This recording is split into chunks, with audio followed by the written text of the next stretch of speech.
Exercise 4.4 में बेटा आप देखें जो क्वेश्चन नंबर 1 और क्वेश्चन नंबर 2 है ना, उसमें आपको सारे अवयवों के उपसारणिक यानी कि माइनर और सहखंड यानी कि कोफैक्टर्स आपको केवल बताने हैं। और ये तो बड़ा आसान है, तो आप लोगों ने कर भी लिए हैं। अब हम आगे चलेंगे, 3 नंबर क्वेश्चन देखेंगे। क्वेश्चन नंबर 3 पे बेटा लिखा हुआ है, ये एक डिटर्मिनेंट दी गई है 538201123 लिखा है दूसरी पंक्ति के अवयवों के सहखंडों का प्रयोग करके डेल्टा का मान बताइए। दूसरी पंक्ति मतलब सेकेंड रो। ये जो दूसरी वाली पंक्ति है ना, इसके एलिमेंट्स को यूज करना है और कुछ मैं फिर से एक बार पढ़ता हूं। दूसरी पंक्ति के अवयवों के सहखंडों का प्रयोग करके इसकी वैल्यू आपको पता लगानी है। बेटा आप देखें, ये R2 के एलिमेंट्स और R2 के सहखंडों का प्रयोग करके हमें डिटर्मिनेंट का मान निकालना है। कैसे निकालते हैं बताइए? आप सभी को याद होगा, जो एलिमेंट लिया जाए उसी एलिमेंट का सहखंड लिया जाए। याद आया ना? अच्छा, इस एलिमेंट का एड्रेस बताइए क्या होगा? A21 और A21 के साथ कैपिटल A21 लिखा जाए, ठीक है, क्योंकि इसी का हमको क्या लेना चाहिए? सहखंड। इसके बाद प्लस इस एलिमेंट का एड्रेस क्या होगा? A22 और इसी का हमको सहखंड लेना है, इसको क्या लिखा जाए? A23 और इसी का हमको कोफैक्टर सहखंड लेना है। अब सॉल्व करिए जरा आप। A21 देखो, एक काम और कर सकते हैं। A21 को क्या लिख सकते हैं मालूम है आपको? इसको लिख सकते हैं -1 to the power 2 + 1 M21। याद आया ना सभी को? M माइनर होता है।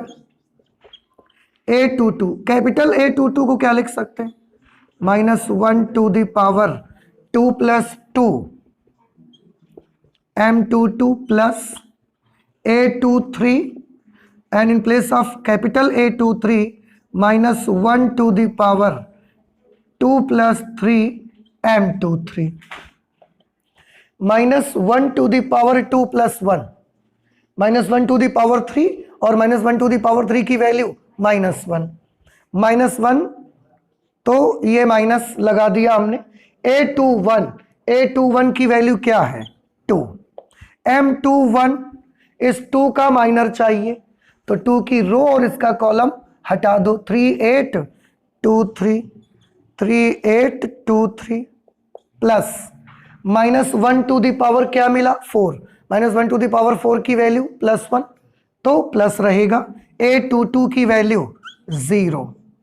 उसके साथ में M22 means second row second column का minor, second row second column का minor 5813 plus -1 to the power 5 it is again minus and A23 second row third column का एलिमेंट क्या है? 1। 23 का minor second row third column का minor 5312 -2। इसको solve करिए। 3 3 are 9 -8 2 are 16। बेटा ये तो 0 ही हो गया पूरा। -1 5 2 are 10 -3 9 में से 16 माइनस हो गए, कितने बचे? -7। -7 को -2 से गुणा करेंगे +14। यहाँ 10 में से 3 गए 7, 7 को -1 से मल्टीप्लाई करोगे -7, कितना आ जाएगा ये? +7। तो डिटर्मिनेंट की वैल्यू आ गई +7। और हमने अकॉर्डिंग टू क्वेश्चन दूसरी पंक्ति के अवयवों के सहखंडों का प्रयोग किया। देखो, दूसरी पंक्ति के अवयवों के सहखंडों का हमने यूज किया हुआ है इस पे। ये बात समझ आ गई अब सभी को? अच्छा, एक क्वेश्चन 4 नंबर पे भी है, उसको भी देख लेते हैं। लिखा है तीसरे स्तंभ के अवयवों के सहखंडों का प्रयोग करके इसका मान बताइए। तीसरे स्तंभ, ये तीसरा स्तंभ है, इसके अवयवों का सहखंडों का प्रयोग करना है और डेल्टा की वैल्यू निकालनी है। चलिए तीसरे स्तंभ के सहखंडों का प्रयोग करना है। इसको क्या एड्रेस लिखेंगे आप? A13 और A13 के साथ कैपिटल A13 एलिमेंट और उसी का सहखंड, प्लस इसका एड्रेस क्या होगा? A23, सॉरी स्मॉल a23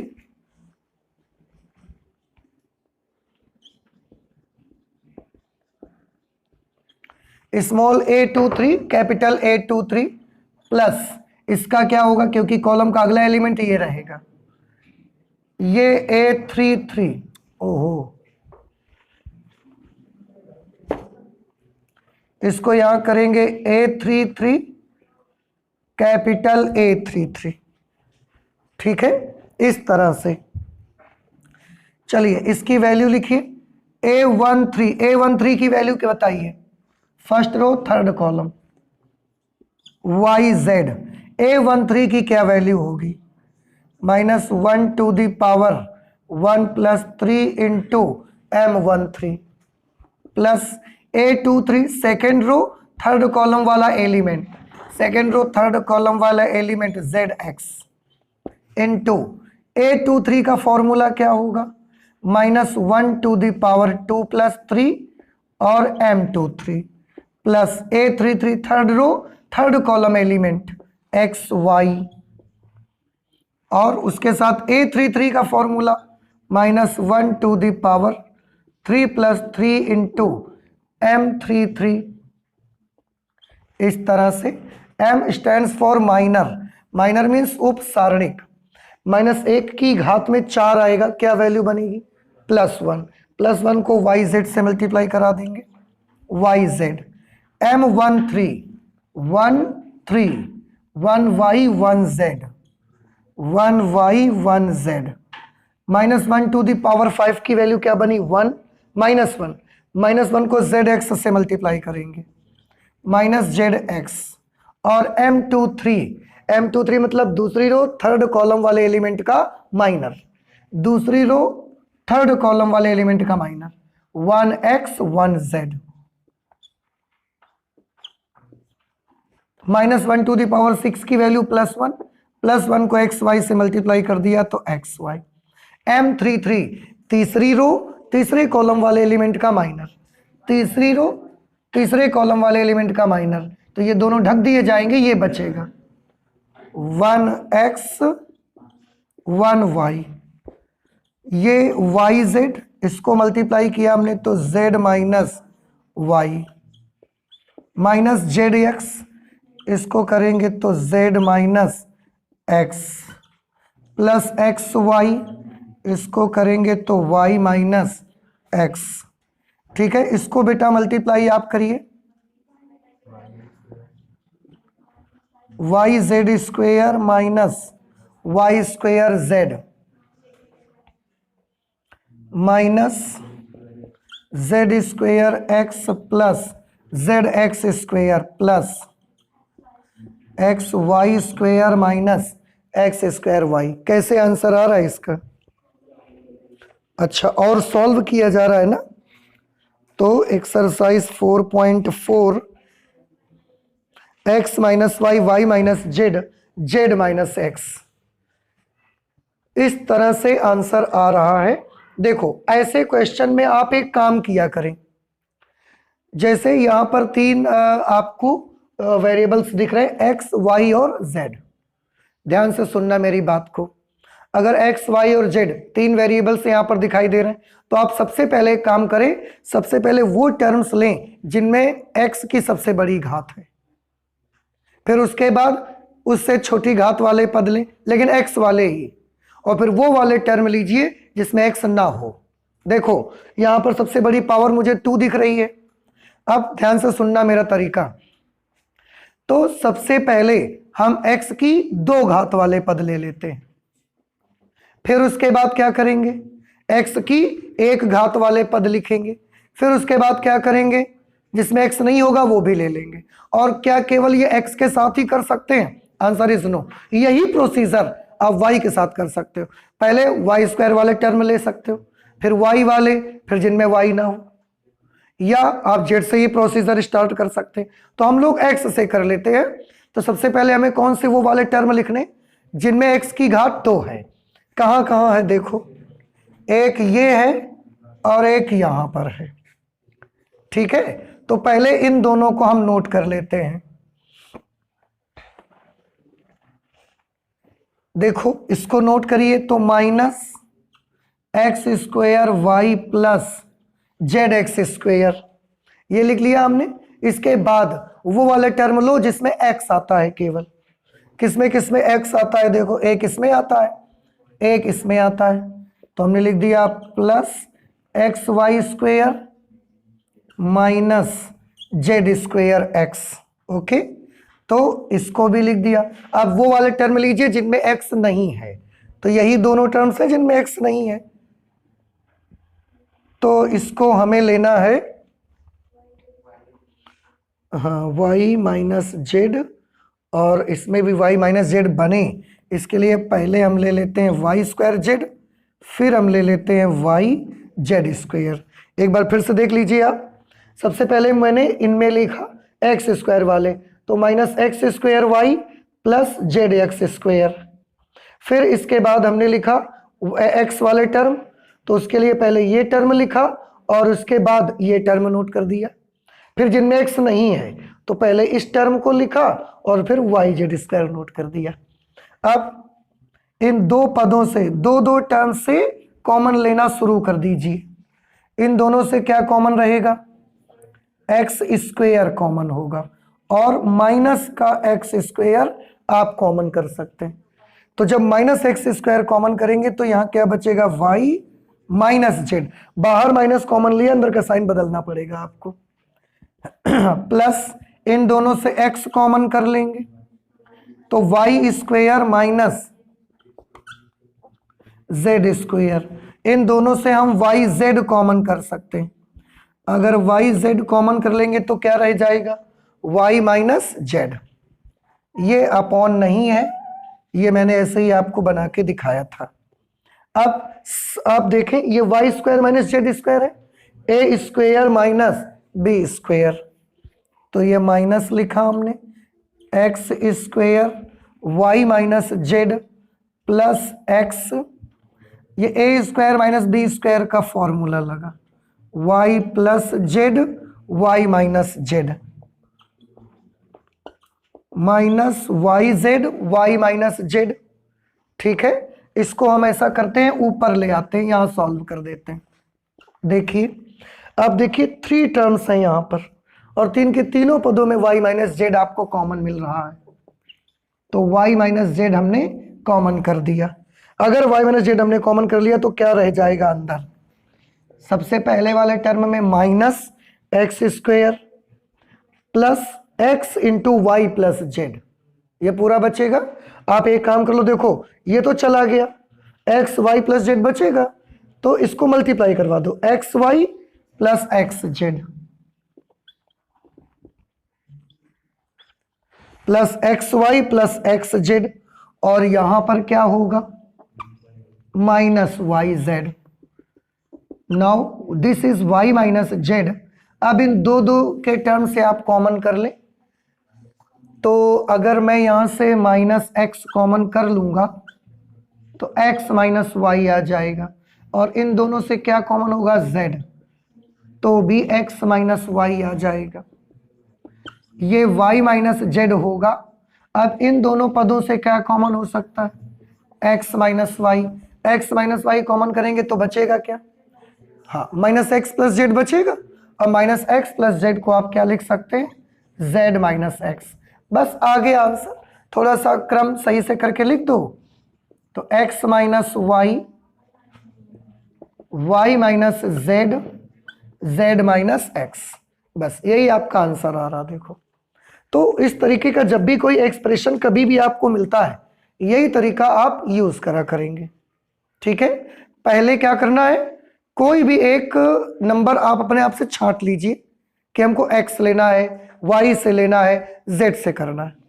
ठीक, अब जैसे हमने सोच लिया कि हमें एक्स से करना है, तो सबसे पहले हमने क्या करना है, एक्स की 2 पावर वाले नंबर लिख लीजिए, फिर एक्स की 1 पावर वाले नंबर लिख लीजिए, फिर वो नंबर लिख लीजिए जिसमें एक्स है ही नहीं, एक्स की पावर 0 है।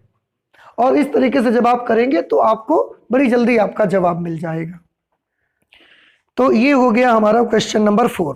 क्वेश्चन नंबर 5 पे आप देख लीजिए जरा, यदि डेल्टा की वैल्यू ये है, ए आई जे का सेकंड कैपिटल ए आई जे हो, तो डेल्टा का मान निम्नलिखित रूप से व्यक्त किया जा सकता है। कल भी मैंने इसका बहुत जिक्र किया था कि जिस रो या कॉलम के आप एलिमेंट्स ले रहे हैं, उसी रो या कॉलम के संगत सेकंड भी लेना है, तभी डेल्टा का मान निकलेगा। और देखो ऐसा किस ऑप्शन में किया जा रहा है। पहला ऑप्शन जो लिखा है उसमें A11 के साथ कैपिटल A31 आ गया, इसका मतलब है ये तो गलत हो गया। बी पार्ट पे देखो, A11 के साथ कैपिटल A11 आया, स्मॉल a12 के साथ कैपिटल A21 आ गया, ये भी गलत हो गया। सी पार्ट पे आप देखिए, A21 के साथ कैपिटल A11 आया, ये भी गलत है। तो फिर अब कौन सा बचा, डी पार्ट। डी पार्ट ही हमारा सही जवाब होगा, क्योंकि डी पार्ट में ही संगत अवयव जो लिए गए हैं जिस पंक्ति अथवा स्तंभ के, उसी के संगत सेकंड भी लिए गए हैं, इसलिए डी पार्ट ही आपका सही जवाब रहेगा। बाकी ए बी सी ये रॉन्ग आंसर है। तो किसको टिक करना है, आपको डी पार्ट को टिक कर लेना है, ठीक है। और इस तरह से एक्सरसाइज कंप्लीट हो जाती है आपकी। नेक्स्ट एक्सरसाइज के लिए इंट्रोडक्शन हम लोग पढ़ते हैं, तो आप प्लीज इसे जल्दी से नोट करें, इसको मैं हटाऊंगा इसके बाद। अगली एक्सरसाइज 4.5 का इंट्रोडक्शन करना है हम लोगों को। इसमें सबसे पहले हमको एक चीज पढ़ने का जो मौका मिलेगा वो है अवयव का सहखंडज। अवयव का सहखंडज मतलब एडजॉइंट ऑफ अ मैट्रिक्स, इसको अंग्रेजी में बोलते हैं। रिप्रेजेंट कैसे किया करेंगे एडजॉइंट ऑफ अ मैट्रिक्स को, इसको रिप्रेजेंट करने का मेथड होता है एडजॉइंट ए, ये इसका तरीका होता है रिप्रेजेंट करने का, ठीक है। हम बोलते हैं अवयव का सहखंडज। कैसे निकालेंगे अवयव का सहखंडज, देखिए थोड़ा ध्यान से। आप एक चीज और देखें कि ये चैप्टर किसका चल रहा है, सारणिक का, लेकिन यहां बीच में थोड़ा सा अवयव भी घुस गया, समझ रहे हैं। तो आप कंफ्यूजन में मत आइएगा, अभी हम लोग क्या पढ़ने जा रहे हैं, सहखंडज किसका, अवयव होगा। समझ आ रहा है आपको, क्योंकि आगे इनके एप्लीकेशन आने वाले हैं, इसलिए यहां पर ये यूज हो रहा है। जैसे मान लिया कि हमने एक अवयव ले लिया, ये इस तरह से A11, A12, A13, A21, A22, A23, A31, A32, A33, ये हमने अवयव लिया। ध्यान रखिएगा, मैं बार बार आपको याद दिला दूं, ये अवयव का निशान बनाना है। क्यों, क्योंकि आप सहखंडज किसका निकाल रहे हैं, अवयव का, इसलिए मैट्रिक्स का साइन बनाना रहेगा। ये हमने एक अवयव मान लिया, और इसका हमको एडजॉइंट पता लगाना है। एडजॉइंट पता लगाना है तो कैसे पता लगाएंगे भाई, सबसे पहले हमको एक काम करना है, इससे पहले एक्सरसाइज में आपने सहखंड पढ़े हैं, सहखंड, वो सहखंड थे, और ये क्या है, अवयव का सहखंडज। समझ आ रहा है आपको। तो सबसे पहले आपको करना ये है कि जो भी आपके पास मैट्रिक्स है, इस मैट्रिक्स के सभी अवयवों के सहखंड निकालने हैं। सहखंड मतलब capital A11, capital A12, A13, ये सब निकालने हैं, समझ आया। और उनसे बना हुआ अवयव निकालना है फिर आपको। तो सबसे पहले आपको इसका क्या बनाना है, सहखंडों से निर्मित अवयव।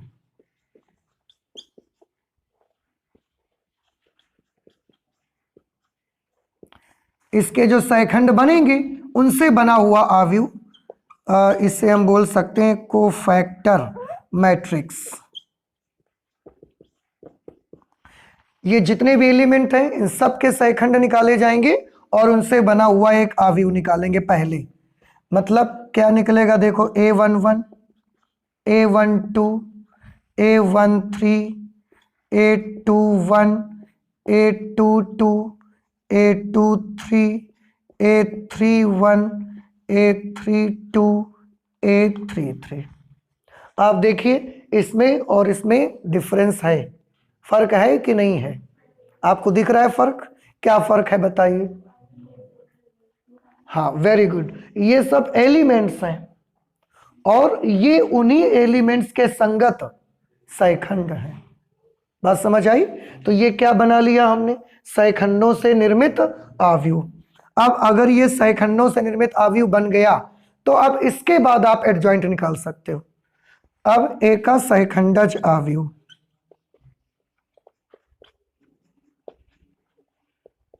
अब आव्यूह ए का सहखंडज आव्यूह, जिसे क्या बोलते हैं? एडजॉइंट ऑफ ए। ये एडजॉइंट ऑफ ए, आव्यूह ए का सहखंडज। अब सहखंडज आ जाएगा, देखो कैसे निकालेंगे। उसके लिए आपको करना क्या पड़ता है? जो कोफैक्टर मैट्रिक्स आपकी बनती है इसका आपको परिवर्त करना पड़ता है। परिवर्त यानी कि ट्रांसपोज करना पड़ता है। ट्रांसपोज मतलब रोज को हमको क्या करना है? कॉलम में कन्वर्ट कर देना है इसको। तो हमें क्या निकालना पड़ेगा? हमें सैखंडों से निर्मित आव्यूह का परिवर्त करना पड़ेगा।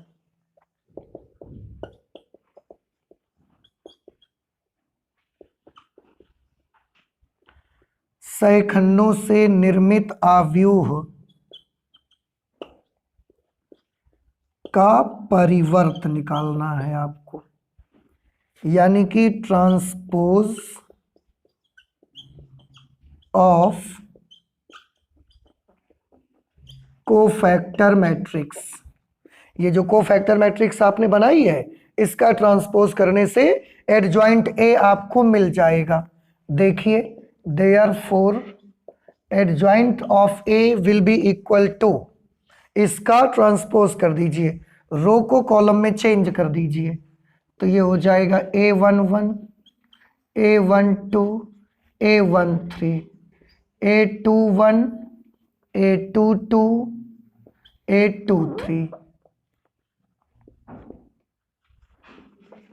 फिर A31, A32, A33, ऐसे ये एडजॉइंट आएगा इस तरह से। तो किसी भी मैट्रिक्स का, कोई भी मैट्रिक्स ए होगी उसका एडजॉइंट आप इस तरीके से निकालेंगे। एडजॉइंट यानी कि सैखंडज आव्यूह। पहले सैखंडों से बना आव्यूह निकालना पड़ेगा आपको, फिर जब सैखंडों से बना आव्यूह निकल आएगा तो सैखंडों से बने आव्यूह का क्या करना है?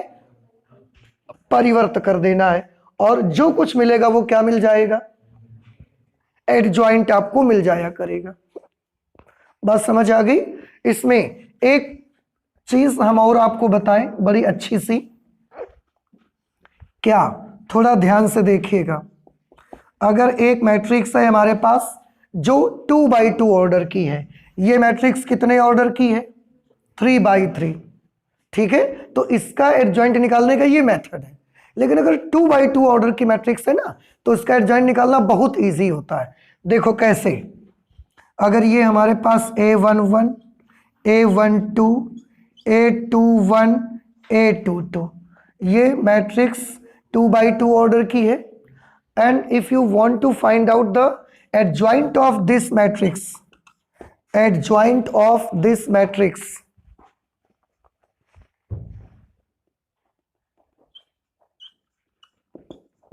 एडजॉइंट ऑफ दिस मैट्रिक्स, आप जानते हैं आपको दो बातें याद रखनी है। कौन कौन सी दो बातें?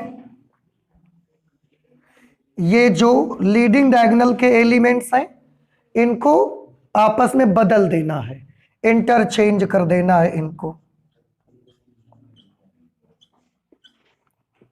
बेटा ये चीज समझ में आई? इंटरचेंज कर देना है मतलब इसको यहां और इसको यहां लिख दो, ठीक है? अच्छा, और ये वाले जो एलिमेंट आप देख रहे हैं, ये वाले जो एलिमेंट्स हैं, इन एलिमेंट्स को आपको क्या करना है? इनका निशान बदल देना है, बस। इनको इंटरचेंज नहीं करना है, इनका साइन चेंज करना है बस। अगर प्लस है तो माइनस और माइनस है तो क्या कर देना है प्लस। बस इतना सा एक्शन अगर आप याद रखेंगे then you will get the adjoint of this 2x2 order matrix. कैसे, थोड़ा गौर से देखिएगा। इन एलिमेंट्स को हमको इंटरचेंज ही कर देना है, मतलब A22 और यहां पर A11, ओके, और इनके क्या कर देने हैं, साइन बदल देने हैं। तो -A21 और माइनस का A12 इस तरह से। जैसे फॉर एन एग्जाम्पल मैं एक छोटी सी मैट्रिक्स लेता हूं 2x2 और please tell me the adjoint of that matrix 1 2 3 4। Now please tell me what will be the adjoint of this matrix. Can you tell? Adjoint A is equal to, हाँ, इसको क्या कर दिया जाए, इंटरचेंज। तो 4 यहां 1 यहां, इनके क्या कर दिए जाए, साइन बदल दिए जाए। Okay, so this is the adjoint of the given matrix A. तो 2x2 ऑर्डर की अगर कोई मैट्रिक्स है it is very easy to find out its adjoint, but for 3x3 matrix it is sometimes long method, थोड़ा लंबा method पड़ता है और इस मेथड से आपको करना रहता है। बात समझ आ गई आपको? तो प्लीज आप ये नोट कर लें, इसके बाद हम इसको हटाते हैं और आगे इसमें कुछ थ्योरम्स है उनको देखने चलते हैं। ओके, जल्दी से देखिए बेटा, इसके बाद इसमें एडजॉइंट से रिलेटेड एक थ्योरम है।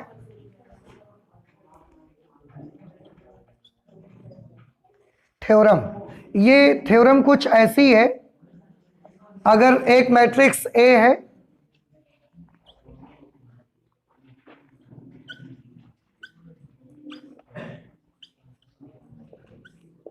फॉर अ स्क्वायर मैट्रिक्स, अगर एक स्क्वायर मैट्रिक्स है तो A इंटू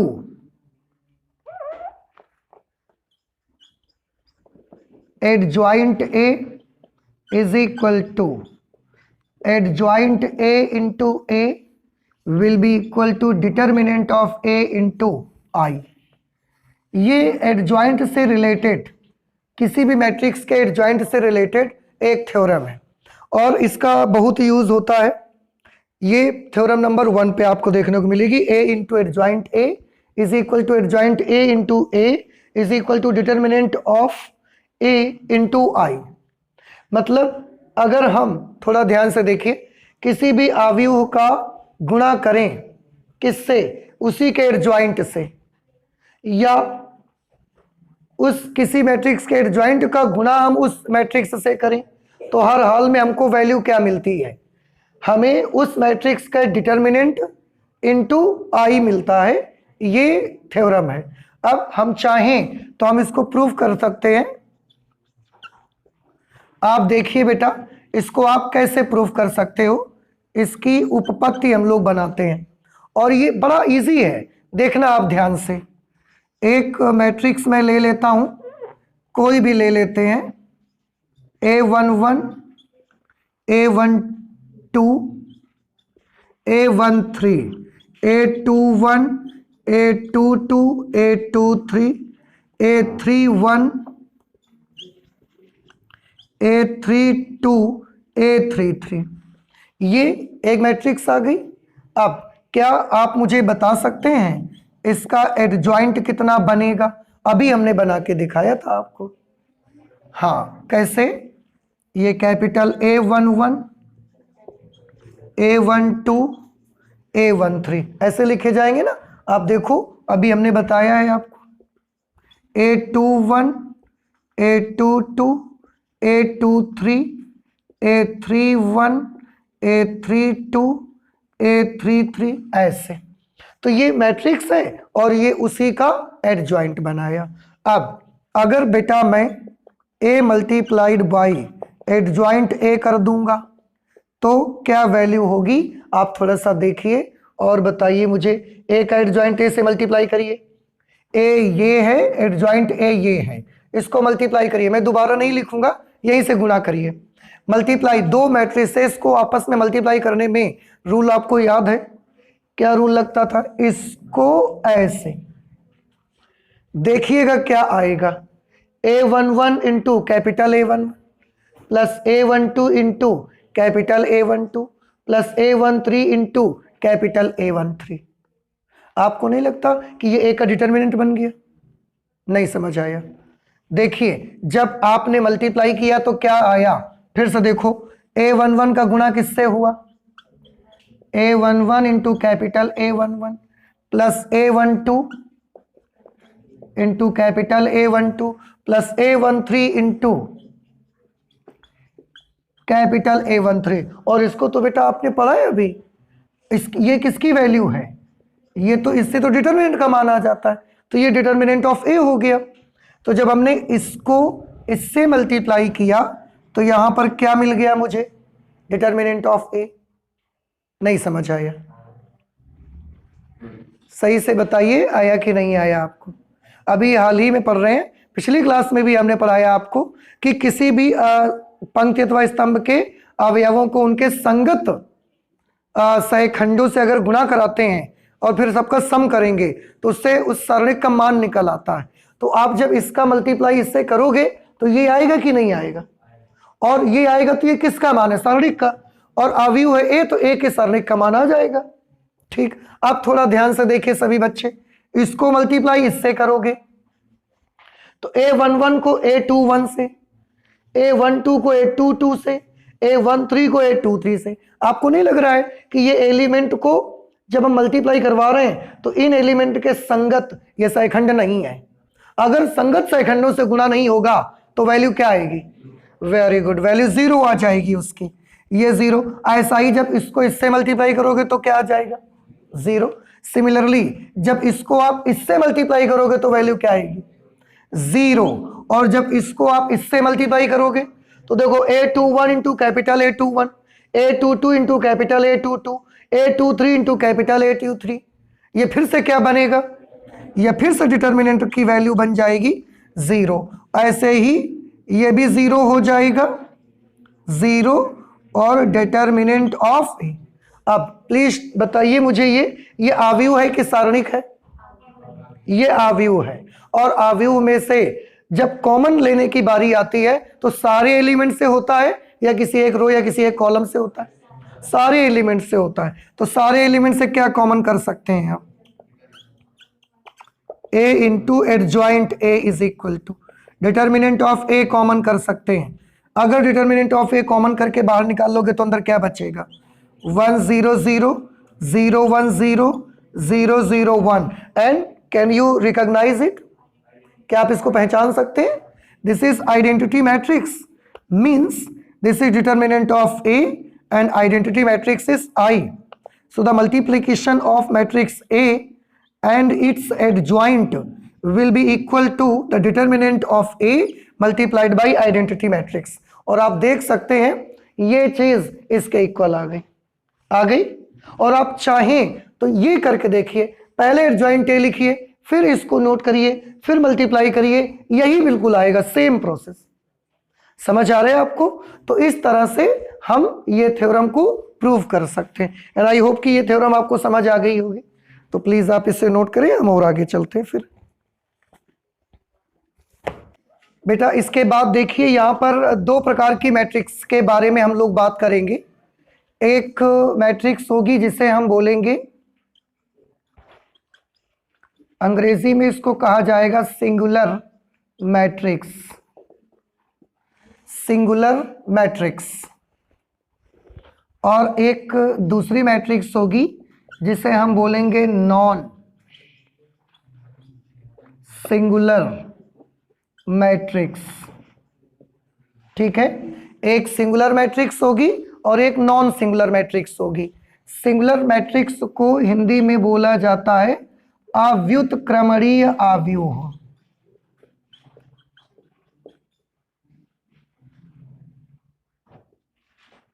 अव्युत्क्रमणीय अवयव। और नॉन सिंगुलर मैट्रिक्स को बोला जाता है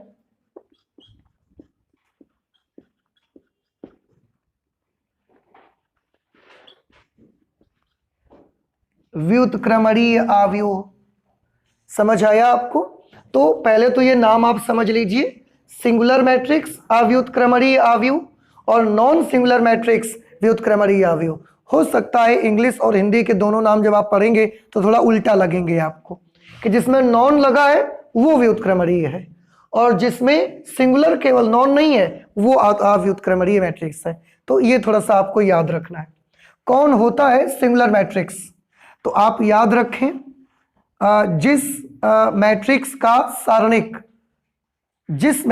सारणिक शून्य होता है, जिस अवयव के सारणिक का मान शून्य होता है, जिस अवयव के सारणिक का मान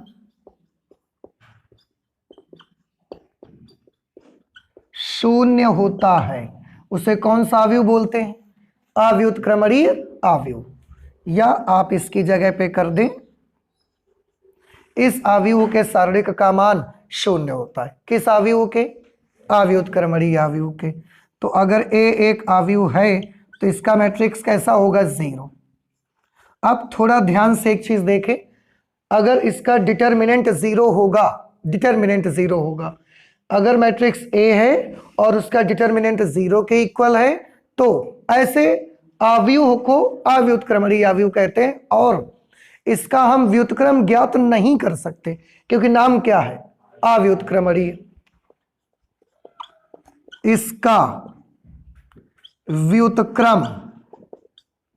इसका व्युत्क्रम मतलब ए इनवर्स ज्ञात नहीं किया जा सकता। इसका ए इनवर्स ज्ञात नहीं किया जा सकता। अब अगर हम बात करें नॉन सिंगुलर की, व्युत्क्रमणीय अवयव, तो अब इसका उल्टा हो जाएगा। जैसे इसमें था कि इस अवयव के सारणिक का मान शून्य होता है और उसमें क्या आएगा? इस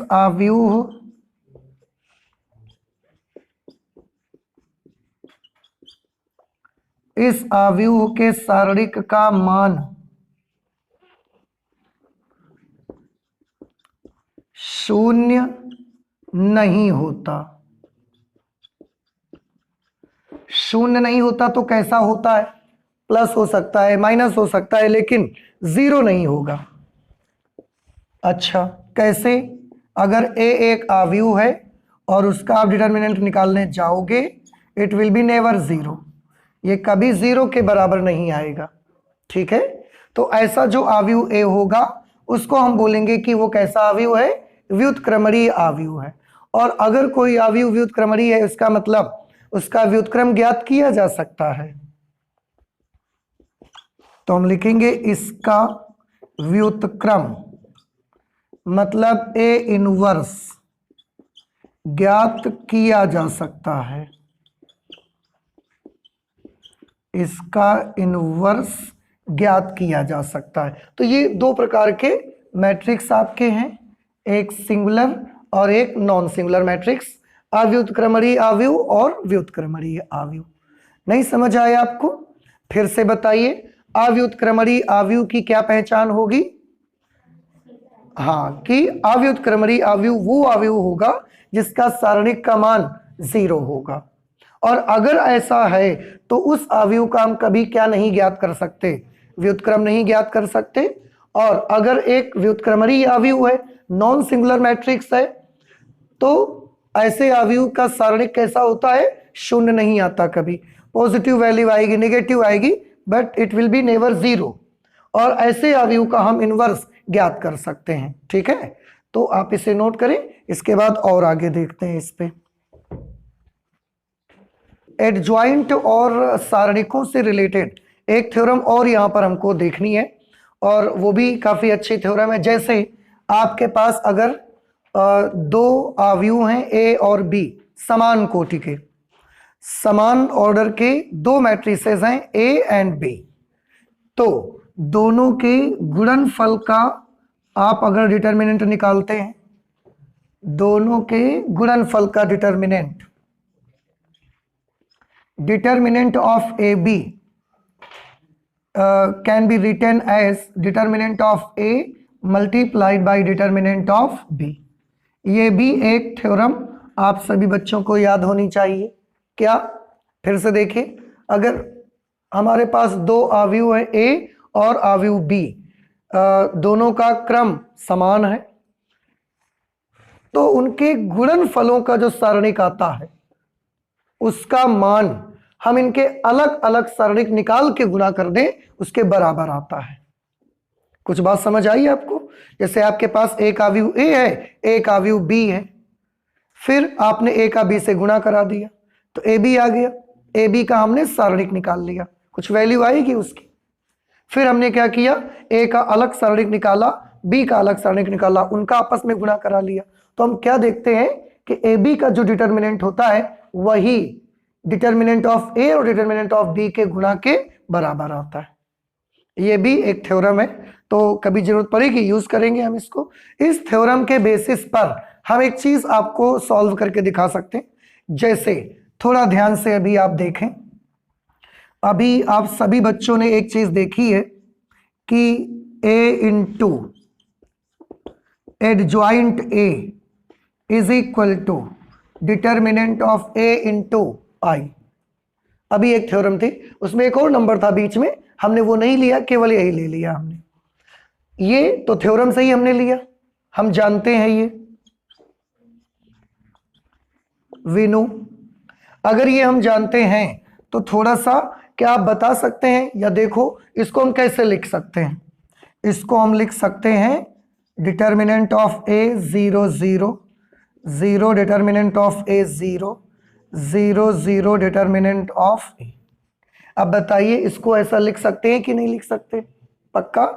ठीक, तो ये a इंटू एडजॉइंट a ऐसा आ गया।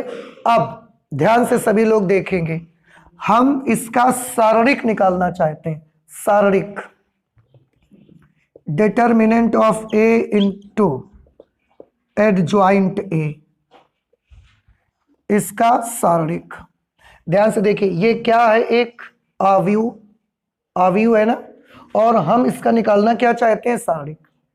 तो किसी भी आव्यूह का सारणिक जब आप सॉल्व करते हैं तो फिर सारणिक का साइन लगाना पड़ेगा आपको। 0 determinant of A 0 0 0, determinant of A. बताइए ये चीज समझ आई कि नहीं आई? नहीं आया? आया। जैसे एक आव्यूह कोई भी लिखा होता है, ऐसे जैसे आव्यूह एक लिखा रहता है 1 2 3 4 5 6 और 7 8 9 ऐसे लिखा हुआ है। तो अगर कभी हमको इसका डिटर्मिनेंट चाहिए तो हम कैसे लिखते हैं उसको? 1 2 3 4 5 6 7 8 9, इसके बाद इसको सॉल्व करते हैं। तो ये एक मैट्रिक्स थी, हमने इसका डिटर्मिनेंट निकालना है तो इधर भी तो डिटर्मिनेंट लगेगी। अब थोड़ा सभी बच्चे गौर से देखेंगे, ये सारणिक है कि आव्यूह है? सारणिक है। सारणिक में जब कॉमन लिया जाता है तो सभी अवयवों से आता है या किसी एक रो या किसी एक कॉलम से आता है? हाँ बिल्कुल सही, किसी एक रो या किसी एक कॉलम से आता है। ये सभी अगर ये आव्यूह होता तो पूरा एक ही बार में डिटर्मिनेंट ऑफ ए कॉमन कर लिया होता हमने, लेकिन अब तो हर रो और हर कॉलम से ही आप ले सकते हो अलग अलग। तो हम एक काम करते हैं, पहली रो से डिटर्मिनेंट ऑफ ए कॉमन मिल रहा है, दूसरी रो से भी डिटर्मिनेंट ऑफ ए कॉमन मिल रहा है, तीसरी रो से भी डिटर्मिनेंट ऑफ ए कॉमन मिल रहा है। कितने डिटर्मिनेंट ऑफ ए कॉमन मिल रहे हैं? 3। तो जब ये बाहर बैठेंगे तो डिटर्मिनेंट ऑफ ए का क्यूब लगा के बैठेंगे। नहीं समझ आया? और क्या क्या बचेगा? 1 0 0 0 1 0 0 0 1। ये एक अगर ये निशान ना देखें आप तो ये एक इकाई आव्यूह है, और इकाई आव्यूह का हम क्या निकाल रहे हैं? सारणिक। इकाई आव्यूह का सारणिक 1 के बराबर होता है। इकाई आव्यूह का सारणिक हल करके देखो आप, कभी भी 1 आ जाएगी वैल्यू। समझ आया? तो इसको हमने सॉल्व किया तो इसकी वैल्यू कितनी आ गई? 1 आ गई। 1 को हमने इससे मल्टीप्लाई करवा दिया। यहां मैं नोट करता हूं, और देखिए थोड़ा ध्यान से, ये थ्योरम अभी आपने पढ़ी है, that determinant of multiplication of two matrices is equal to the multiplication of both the determinants, दोनों के अलग अलग सारणिकों के गुणनफल के बराबर होता है। हम इनको अलग अलग कर सकते हैं। इसको क्या लिख सकते हैं आप बता सकते हैं मुझे? जैसे a और b दो हैं तो दोनों को अलग अलग कर दिया, a और एडजॉइंट a दो हैं, इन दोनों को भी अलग अलग करो, तो क्या लिखोगे? Determinant of a into determinant of adjoint a is equal to, इसकी वैल्यू कितनी हो गई 1, और ये आ गया डिटर्मिनेंट ऑफ a क्यूब। नहीं समझ में आया? अब इसको आप, ये मल्टीप्लिकेशन में उधर जाके डिवाइड में आएगा, तो ये भी डिटर्मिनेंट ऑफ a क्यूब है और ये अपॉन डिटर्मिनेंट ऑफ, फिर जब ऊपर जाएगा ये नीचे से तो क्या बनाएगा? Determinant of adjoint a is equal to determinant of a to the power 3 minus 1। नहीं समझ आया? पहले ये अपॉन में गया, फिर नीचे से ऊपर जाएगा तो पावर कैसी हो जाएगी? माइनस। आप जानते हैं इससे हम एक चीज प्रूव कर सकते हैं। क्या? आपका ए जो मैट्रिक्स था वो 3/3 ऑर्डर का था, तो यहां पर ये वैल्यू आई है। हम इससे लिख सकते हैं कि यदि ए एक n कोटि का वर्ग आव्यूह है, अगर a एक n कोटि का वर्ग आव्यूह है, तब n कोटि का और व्युत्क्रमणीय वर्ग आव्यूह है। क्योंकि अगर व्युत्क्रमणीय नहीं होगा तो ये आप नहीं कर सकते। n कोटि का व्युत्क्रमणीय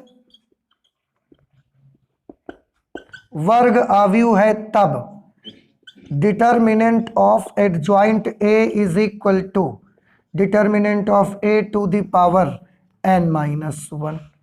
3/3 ऑर्डर का है तो determinant of a to the power 3 minus 1। अगर n ऑर्डर का होता तो determinant of a to the power n minus 1। समझ रहे हैं? इससे क्या सिद्ध होता है? फिर से देखो, इससे ये प्रूव हुआ कि अगर a एक ऐसा आव्यूह है जिसका कोटि n है, तो अगर आप उसके सारणिक का उसके एडजॉइंट का सारणिक निकालेंगे, एडजॉइंट का सारणिक, तो वो किसके बराबर आएगा? वो उस आव्यूह के सारणिक के n-1 पावर के बराबर आएगा। ये इसका मतलब है। फिर से, अगर आपके पास कोई व्युत्क्रमणीय वर्ग आव्यूह है 3n कोटि का, तो उसके एडजॉइंट का सारणिक निकालना है। देखो ये कैसे निकालोगे? तो उसके लिए पहले पूरा एडजॉइंट निकालोगे, फिर आप सारणिक निकालोगे। बड़ा लंबा प्रोसेस नहीं हो जाएगा? यही काम आप छोटी प्रक्रिया से कर सकते हो। कैसे? केवल उस ए का सारणिक निकाल लो और उसकी पावर में n-1 लगा दो, बस। भाई अगर हम आपसे ये बोलेंगे कि ए के एडजॉइंट का सारणिक बताओ, आप क्या करोगे? ए आव्यूह होगा, फिर उसका एडजॉइंट बनाओगे पहले, फिर उसका सारणिक निकालने जाओगे, लंबा प्रोसेस बनेगा। लेकिन आप चाहें तो इसकी वैल्यू कैसे निकाल सकते हैं? सीधे आप ए का सारणिक निकाल दो, जो दिया गया है उसी का डिटर्मिनेंट निकाल दो और उसकी पावर में n-1 लगा दो, बस हो जाएगा। ना समझ में आई बात आपको? ऐसे करना है। तो ये एक बड़ा अच्छा सा प्रोसीजर है, आप इसे भी नोट कर लें। बेटा देखिए, एक छोटी सी चीज और मैं आपको बताना चाहता हूं कि किसी भी आव्यूह का इनवर्स आप एडजॉइंट के हेल्प से ज्ञात कर सकते हैं। फिर से सुनिए, मैंने क्या बोला? किसी भी मैट्रिक्स का किसी आव्यूह का इनवर्स, इससे पहले भी आपने आव्यूह का इनवर्स निकाला था प्रारंभिक संक्रियाओं के द्वारा, जिनको आप एलिमेंट्री ऑपरेशंस कहते थे, जिसमें हमने आपको सिखाया था कि अगर आप रो से स्टार्ट कर रहे हैं, एक बार डिसाइड करना है कि एलिमेंट्री रो ऑपरेशन से करना है या एलिमेंट्री कॉलम ऑपरेशन, और फिर पूरे प्रोसेस में एक ही प्रोसीजर यूज करते थे। नहीं ध्यान आया आपको? आया? तो एक इनवर्स वहां हम एलिमेंट्री ऑपरेशन से निकालते थे, और हम चाहें तो किसी भी मैट्रिक्स का इनवर्स एडजॉइंट की हेल्प से भी निकाल सकते हैं, with the help of adjoint. कैसे? देखो, इनवर्स ऑफ अ मैट्रिक्स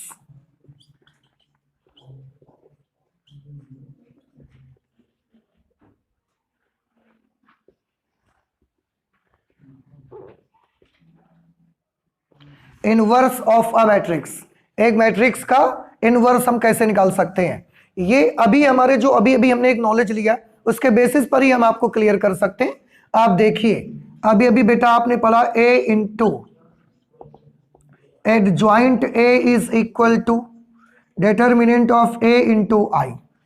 बताइए ये फॉर्मूला अभी आपने पढ़ा कि नहीं पढ़ा? अभी हाल ही में देखा हमने। अच्छा, अब इसमें से मैं एक काम करना चाहता हूं, थोड़ा सभी बच्चे ध्यान से देखें। इसको मैं यहां लाऊंगा और a को मैं उधर ले जाऊंगा, तो देखिए क्या मिलेगा आपको, 1 अपॉन, या तो आप एक काम कर दीजिए, दोनों साइड में आप a इनवर्स से मल्टीप्लाई कर दीजिए। देखो आप इसको आप ऐसे लिख लो, एडजॉइंट a इंटू a। इसकी भी वैल्यू तो यही थी, नहीं समझ आया? अभी आपको कंफ्यूजन हो रहा है। a into adjoint a is equal to adjoint a into a is equal to determinant of a into I. याद करिए ये था कि नहीं था? तो हमने इसमें से ये वाला टर्म लिया और ये वाला टर्म ले लिया। अब तो कोई डाउट नहीं है। दोनों पक्षों में हम a इनवर्स से पोस्ट मल्टीप्लाई कर देते हैं। पोस्ट मल्टीप्लाई का मतलब समझते हैं? बाद में मल्टीप्लाई। कैसे? देखो adjoint a into a already लिखा है, a इनवर्स का हमने मल्टीप्लाई कर दिया, और इधर भी determinant of a into I into a inverse कर दिया। क्लियर? अब थोड़ा ध्यान से देखें, a इंटू a इनवर्स क्या बन जाएगा? i बन जाएगा। तो ये आएगा adjoint a into I is equal to, यहां पर अगर आप ध्यान से देखें डिटर्मिनेंट ऑफ a, इसको अगर मैं एक साथ ले लेता हूं तो i को किसी भी अवयव से गुणा करोगे वही अवयव आ जाता है। तो i इंटू a इनवर्स क्या बनाएगा? a inverse. अच्छा, ये भी एक अवयव है, इस अवयव का i से मल्टीप्लाई करोगे क्या आएगा? वही अवयव आएगा। अब देखना ये गुणा में है, इधर ला रहे हैं और इधर इसका मल्टीप्लाई करके क्या बन जाएगा? Adjoint a, this is equal to a inverse. तो अगर आप अवयव a का इनवर्स ज्ञात करना चाहते हैं तो उसके एडजॉइंट में उसी अवयव के डिटर्मिनेंट से आपको क्या करना पड़ेगा? डिवाइड करना पड़ेगा। देखिए, तो एडजॉइंट की हेल्प से ना हम इनवर्स निकाल सकते हैं किसी भी मैट्रिक्स का। तो इससे पहले भी हमने एक बार इनवर्स निकालना सीखा था, और वो कौन सी मेथड थी? Elementary row operations, elementary column operation थे। लेकिन आज अगर हम चाहें तो एडजॉइंट की हेल्प से भी हम किसी भी मैट्रिक्स का इनवर्स निकाल सकते हैं, और उसके लिए this will be the method. क्या करेंगे बताइए? जिस भी मैट्रिक्स का इनवर्स मालूम करना होगा उसकी दो चीजें चाहिए हमको। क्या क्या बताओ? एक उसका डिटर्मिनेंट चाहिए, एक उसका एडजॉइंट चाहिए। समझ आ गया? और जब एडजॉइंट आ जाएगा, एडजॉइंट निकालना सीखा है सबसे पहले आपने, एडजॉइंट में डिटर्मिनेंट ऑफ ए से डिवाइड कर देंगे, ए इनवर्स मिल जाएगा आपको। ठीक है, तो ये हमने ए इनवर्स निकालना सीखा किसी मैट्रिक्स का। तो ये था आपका एक्सरसाइज 4.5 का इंट्रोडक्शन। आप चाहें तो अपने घर में इन क्वेश्चंस को ट्राई कर सकते हैं, and I believe, I trust कि आपको ये क्वेश्चन आ ही जाएंगे। आप इनको करिए। जो क्वेश्चंस नहीं आते हैं नेक्स्ट क्लास में हम लोग उनका डिस्कस कर लेंगे। ठीक है, तो आज हम मैथमेटिक्स में इतना ही रखेंगे, आगे और भी पढ़ाई करेंगे लेकिन नेक्स्ट क्लास पे करेंगे। Thank you.